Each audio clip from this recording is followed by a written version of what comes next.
찬바람이 불면 모스크바에 있는 호텔에 출판사 사람들과 같이 도착하니 젊은 여자가 나를 기다리고 있다.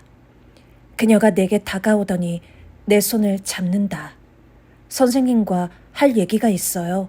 오로지 이것 때문에 예칸테린부르크에서 여기까지 왔어요. 피곤하다.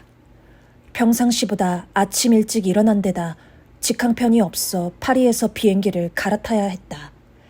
비행기 안에서 잠을 청해보려 했지만 겨우 잠이 들만하면 기분 나쁜 꿈을 연거푸 꿨다.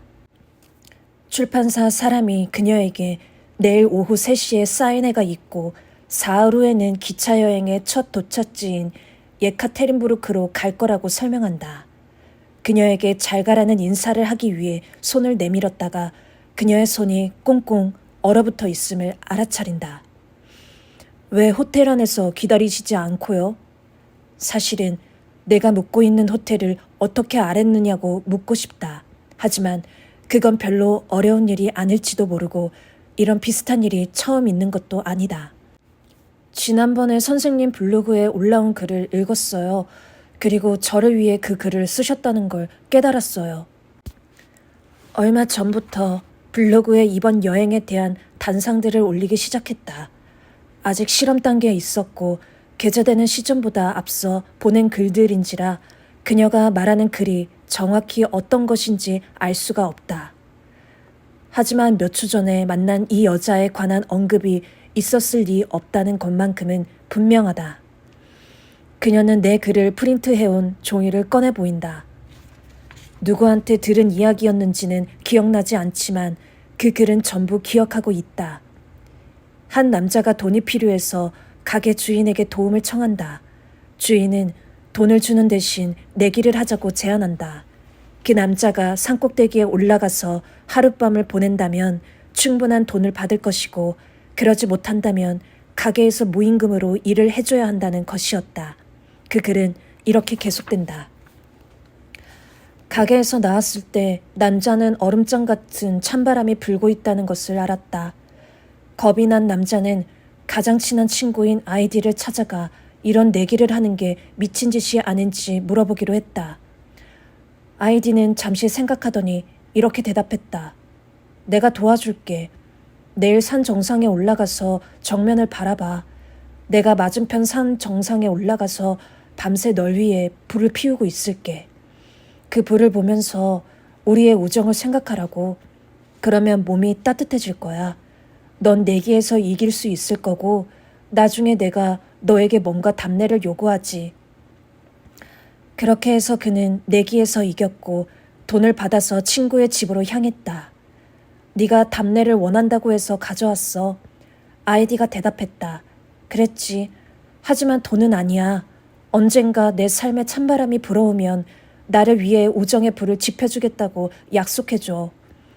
나는 그녀의 호의에 감사를 표하고 지금은 시간이 없으니 모스크바에서 단 한 번 열리는 사인회에 참석해준다면 당신이 갖고 있는 책에 가장 기쁜 마음으로 사인을 해주겠다고 말한다. 저는 그것 때문에 여기 온 게 아니에요. 선생님이 기차로 러시아를 횡단할 거라는 걸 알고 있어요.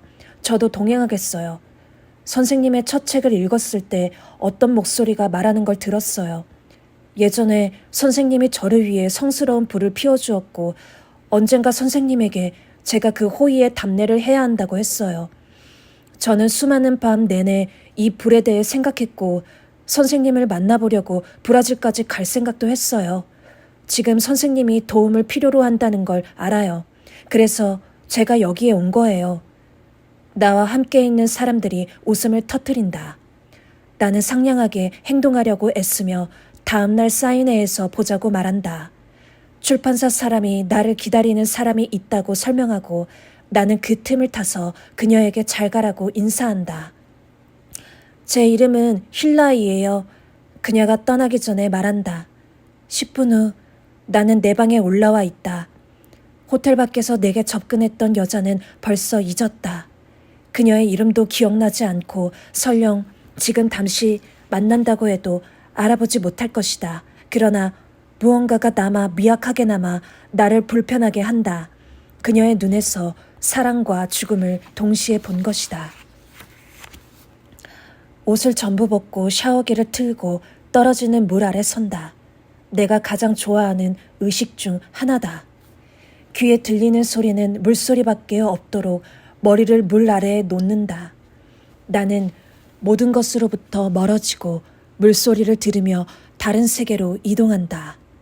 오케스트라의 모든 악기 소리에 주의를 기울이는 지휘자처럼 나는 각각의 소리를 구분하고 그 소리들은 언어가 되어 들려온다. 내가 이해하지 못하지만 존재한다는 것은 알고 있는 언어들이다. 여러 나라를 여행하면서 쌓인 피로와 불안과 혼란이 전부 사라져간다. 하루하루가 지나면 이 긴 여행이 내가 원했던 효과를 낳고 있음을 느낀다. 제의가 옳았다. 나는 나 자신의 일상에 천천히 독살당하도록 방기하고 있었던 것이다. 목욕은 오직 몸을 청결하게 하기 위한 것, 식사는 단지 영양을 섭취하기 위한 것, 산책은 다마 미래에 닥칠 심장질환을 피하기 위한 것이 되고 말았다. 이제는 모든 것이 변하고 있다. 알아채지 못할 만큼 조금씩이긴 하지만 변하고 있다. 식사 시간은 내 친구들의 존재와 가르침을 섬길 수 있는 시간이 되었고, 산책은 다시 현재의 순간에 대한 명상이 되었고, 귓가에 들려오는 물소리는 내 생각을 잠재우고 마음을 고요하게 하고, 이러한 일상의 작은 몸짓들이 우리를 신께 가까이 이끄는 것임을 다시 발견하게 한다. 내가 그것들 각각의 응당한 가치를 부여하기만 하면 말이다. 제이가 내게 안온함에서 빠져나와 자네의 왕국을 찾아 떠나라고 했을 때 나는 배신감과 혼란스러움을 느꼈고 버림받은 것만 같았다. 나는 내 의심을 풀어줄 해결책이나 대답을, 나를 격려해주고 다시 내 영혼을 평화롭게 해줄 무언가를 기대하고 있었다. 자신의 왕국을 찾아 나선 이들이라면 안다. 그런 것들을 찾을 수 없으리라는 것을. 그들이 만나게 되는 것은 고난과 오랜 기다림의 시간, 예기치 못한 변화뿐이다. 그나마 운이 나쁘면 아무것도 만나지 못한다. 이건 과장이다. 우리가 무언가를 찾고 있다면 그 무언가 역시 우리를 찾고 있다. 그렇기는 해도 모든 것에 준비되어 있을 필요는 있다. 지금 이 순간 나는 아직 하지 못하던 결정을 내린다. 이번 기차 여행에서 아무것도 발견하지 못한다면 나는 더 멀리 나아갈 것이다. 런던의 호텔에서의 그날 이후로 깨달았기 때문이다.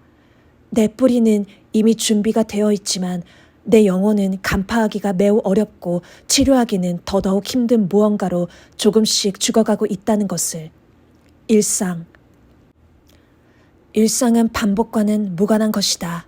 살아가면서 어떤 것에든 탁월해지려면 반복하고 훈련해야 한다. 훈련하고 반복하고 직관적으로 구사할 수 있을 때까지 그 기술을 익혀야 한다. 나는 어린 시절 브라질 내륙에 있는 작은 도시에서 이런 사실을 처음으로 알게 되었다. 우리 가족이 여름이면 휴가 여행을 가는 곳이었다. 당시 나는 근처에 사는 대장장이의 솜씨에 반해 있었다. 나는 그이가 불꽃놀이를 하듯 불꽃을 주위에 흩뿌리면서 망치로 뜨거운 쇠를 내리치는 것을 지켜보며 옆에 앉아서 시간 가는 줄을 몰랐다. 하루는 그가 내게 물었다. 네 눈에는 내가 늘 똑같은 일을 하는 것처럼 보이지? 네, 그렇지 않아.